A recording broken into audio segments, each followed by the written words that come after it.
Astro world YouTube channel சார்பாக R செல்வம் பேசுகிறேன். இதுவரை 27 நட்சத்திரங்களை பற்றி பார்த்தோம். இப்பொழுது யோகங்கள் என்றால் என்ன என்று பார்ப்போம். யோகங்கள் 27 வகைப்படும்.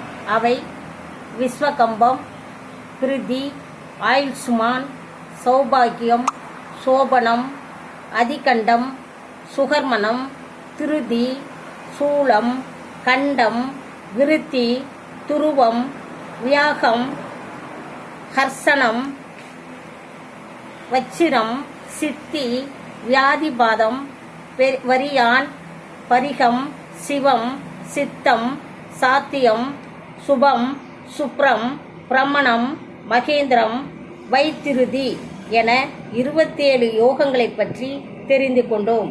இனி கரணம் பற்றி அடுத்த வீடியோவில் காண்போம். நன்றி, வணக்கம்.